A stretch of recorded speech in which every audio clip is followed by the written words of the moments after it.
Welcome to the WRAL Daily Download. I'm Grace Holland. North Carolina voters are deeply divided on a variety of issues, but they are unified when it comes to the economy.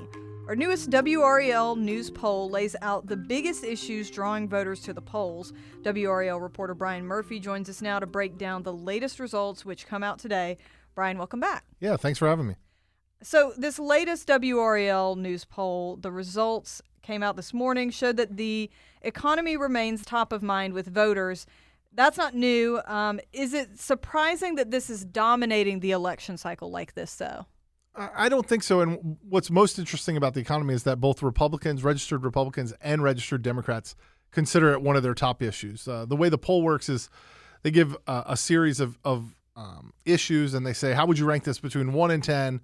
So you can vote 10 for multiple issues. So it's not, you're not ranking them. You're just saying, on a scale of 1 to 10, is this issue driving you, or will this be top of mind when you vote in November? And the economy is about 50% for both Republicans, registered Republicans, and registered Democrats, making it the number one issue, received the most tens, or the largest percentage of tens. Mm-hmm. What I found interesting is that many of the other issues have wide gaps between where the Republicans rank them and where the Democrats rank them.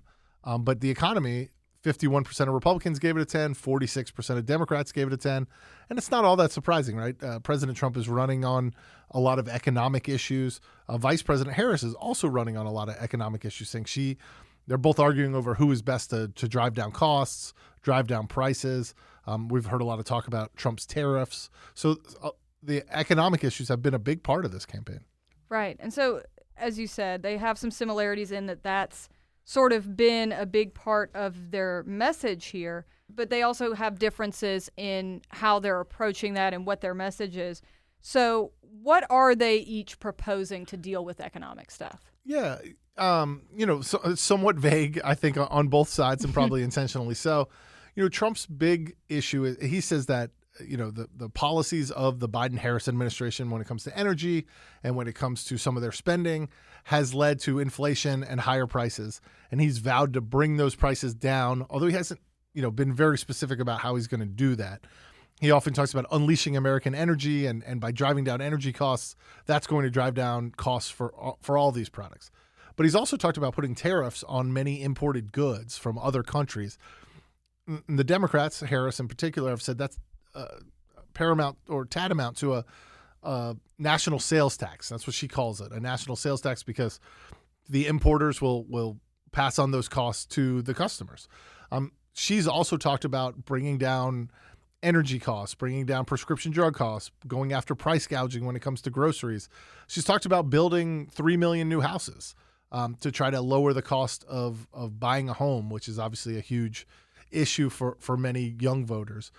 Trump, on the other hand, has talked a lot about removing taxes, right? No taxes on tips, no taxes on Social Security, making car loans interest-free or deductible, tax deductible like mortgages are. So there is a lot of economic policies being thrown about out there. Which ones will work, which ones won't work, which ones will get implemented, and which ones won't, I will have to see. Right. And how are people feeling overall about the economy at this stage in the race? Is there anything that either of these candidates can say to win over undecided voters? I think it's hard to imagine who's still undecided at this point, but our polling indicates that, a fair amount of people are undecided. What I thought was interesting in our poll is that most people, and this includes Republicans, are optimistic about their own family's financial outlook for the next year. They're split. It's about 41-42 between optimistic and pessimistic among Republicans. Democrats are very optimistic about their own family's economic outlook, something like 65-20. And then undecided or unaffiliated voters, those who aren't registered Republican or registered Democrat, are optimistic as well, about 40-29. And so I would think that would be good news for the Harris campaign if individuals are optimistic about their own financial outlook. Of course, some of them could be optimistic because they think there's going to be a new administration. So the numbers tell us a lot, but there's also a lot that don't tell us. All right, let's take a quick break right there. And when we come back, we'll hear about where other issues rank in the minds of North Carolina voters. We'll also hear about the state of the Attorney General's race. Stick around.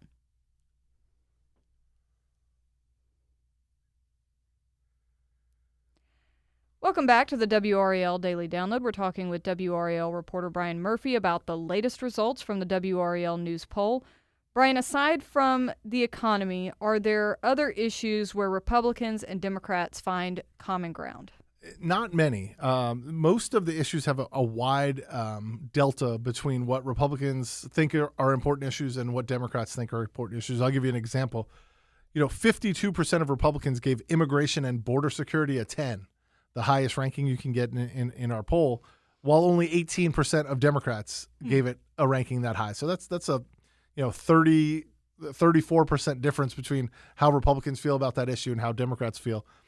On the other hand, 54% of Democrats gave defending democracy, whatever that means, and it means different things to different people, a 10, while just 38% of Republicans gave it that number. 50% of Democrats gave healthcare a 10, while only 32% of Republicans did. But on the other hand, 42% of Republicans said national security and international conflicts rank as a 10, while only 22% of Democrats did. So that's a lot of numbers, but as you might imagine, on issues that Trump has been running on, the Republicans care deeply about, and issues that Kamala Harris has been running on, Democrats care deeply. I'll give you one more set of numbers. More than 40% of Democrats gave education and abortion a 10. Those numbers were much less for Republicans. And what was driving those numbers in particular were women. More than 1 in 3 women gave both of those numbers, gave both of those issues, education and abortion, a 10. So there is a little bit of a gender gap in these issues as well. Okay. And what about age groups? Were there things that were more important to older versus younger voters? Yeah, one of the things I looked at in particular, one of the questions we asked was that international conflicts. There's been a lot of talk that the Israeli war in Gaza and the Biden administration's handling of that has turned off some young voters who might be more pro-Palestinian and are disturbed by the way that Israel's been prosecuting the war and the way that the Biden-Harris administration has been backing Israel. But what we found is that was one of the lowest issues for only 13% of young voters ages 18 to 24 placed that as a 10. That was behind issues, for them like the economy, environment, education, defending democracy, abortion, mental health and addiction, as well as gun rights and gun control. So it was, I think we tested about 8 to 10 issues. It was one of the lowest issues among that 18 to 24-year-old group. So it's really, when you get into the crosstabs, you're talking about a small amount of people who fit in each of those groups, but it was still noticeable that issue may not harm the Harris campaign in ways that we thought maybe a couple months ago it might. Sure, yeah, that is really interesting. Switching gears, WRAL has also polled on the race for Attorney General. What did those latest numbers show us? They showed the Democrat, Jeff Jackson, with a 44 to 42 lead over the Republican, Dan Bishop. That doesn't really tell us much. It's inside the credibility interval. Yeah, very close. Yeah, a race that could go either way. What I found interesting was 14% of voters said they were undecided. Again, if you've been following this a lot, you're like, how is anyone undecided? But I think it's a sign that despite all the advertising, we're talking about $30 million spent in that race, some people just aren't familiar with who these candidates are. One maybe perhaps bit of good news for Jeff Jackson is more Democrats are undecided than Republicans are undecided. And you would think at this late part of the game, we've talked to several political scientists and political analysts who say, if you're undecided this late, typically you just go with your partisan lean. Mm-hmm. You'll just vote for the Democrat because, if you're a Democrat because you think you have more in common or vice versa with the Republicans. So I expect that AG race to be very close on election night. Okay. And digging into these numbers, is there anything we can glean about these undecided voters and how they're going to be convinced in these final days? Yeah, it's a great question. Both candidates think they just need to get their message out, and Dan Bishop's message has been pretty simple. Like, do you feel safer now? Do you feel like your children are safer? Do you feel like your grandchildren are safer? And he's made a big point of saying, while the AG doesn't necessarily have direct control over prosecutions and arrests and things like that, he's a big believer that the AG can set the tone for law enforcement throughout the whole state.